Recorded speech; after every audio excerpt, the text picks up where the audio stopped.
10 വർഷത്തെ ഇടതുപക്ഷ ഭരണം കൊണ്ട് കായംകുളത്തിന് ഒരു ഗുണവും ഉണ്ടായിട്ടില്ലെന്ന സത്യം ജനങ്ങൾ മനസ്സിലാക്കണമെന്ന് കെ.സി. വേണുഗോപാൽ എം.പി. പറഞ്ഞു. യു.ഡി.എഫ് സ്ഥാനാർത്ഥി അഡ്വക്കേറ്റ് എം. ലിജുവിന്റെ തെരഞ്ഞെടുപ്പ് പ്രചരണാർത്ഥം നടത്തിയ റോഡ് ഷോയിൽ സംസാരിക്കുകയായിരുന്നു എം.പി. പ്രയാർ ജംഗ്ഷനിൽ നിന്നാണ് റോഡ് ഷോ ആരംഭിച്ചത്. കഴിഞ്ഞ 10 വർഷത്തെ ഇടതുപക്ഷ ഭരണം കൊണ്ട് കായംകുളത്തിന് ഒരു നേട്ടവും ഉണ്ടായിട്ടില്ല എന്ന സത്യം ജനങ്ങൾ മനസ്സിലാക്കണമെന്ന് കെ.സി. വേണുഗോപാൽ എം.പി. പറഞ്ഞു. കായംകുളം നിയമസഭാ നിയോജക മണ്ഡലത്തിലെ യു.ഡി.എഫ് സ്ഥാനാർത്ഥി അഡ്വക്കേറ്റ് എം. ലിജുവിന്റെ തെരഞ്ഞെടുപ്പ് പ്രചാരണാർത്ഥം നടത്തിയ റോഡ് ഷോയിൽ സംസാരിക്കുകയായിരുന്നു എം.പി. സ്വന്തം കുടുംബത്തിന്റെയും അതുപോലെ തന്റെയും പേരിലുള്ള കേസുകൾ തീർക്കുന്നതിന് വേണ്ടി ബി.ജെ.പിയോട് പോലും തന്തി ചെയ്യുന്ന നിലപാടാണ് സ്വീകരിച്ചുകൊണ്ടിരിക്കുന്നത്. ഒരു പ്രത്യയശാസ്ത്രവുമില്ല, ഒരാശയവുമില്ല, ഒരാദർശവുമില്ല.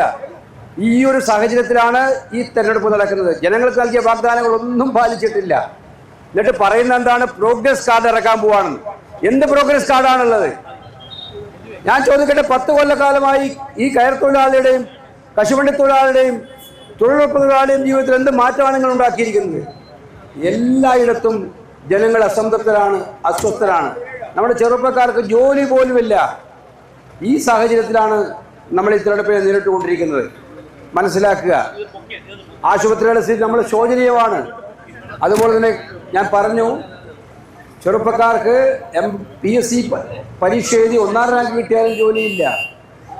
ഇതിനെല്ലാം എതിരായിട്ടുള്ള പ്രതിഷേധം ഉയരേണ്ട ഒരു തെരഞ്ഞെടുപ്പാണ്. ചെട്ടികുളങ്ങര കുംഭഭരണിയോടനുബന്ധിച്ചുണ്ടായിക്കൊണ്ടിരിക്കുന്ന വൈദ്യുതി മുടക്കം പരിഹരിക്കാൻ ഭൂഗർഭ കേബിളുകൾ സ്ഥാപിച്ചതുൾപ്പെടെ വികസന രംഗത്ത് മാറ്റങ്ങൾ കൊണ്ടുവന്നത് UDF ആണെന്നും അദ്ദേഹം പറഞ്ഞു.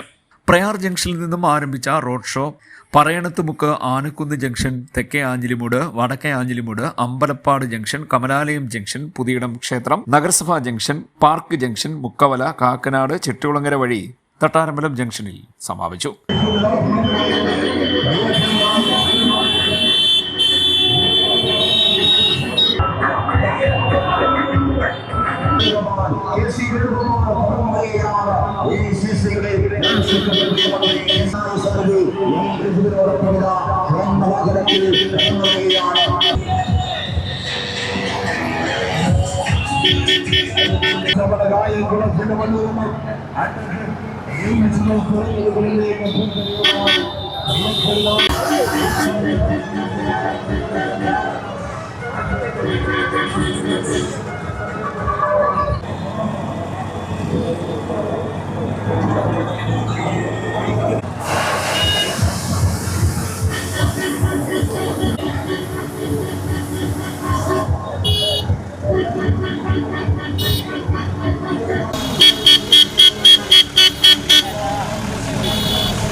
CD Net News, Kayamkulam.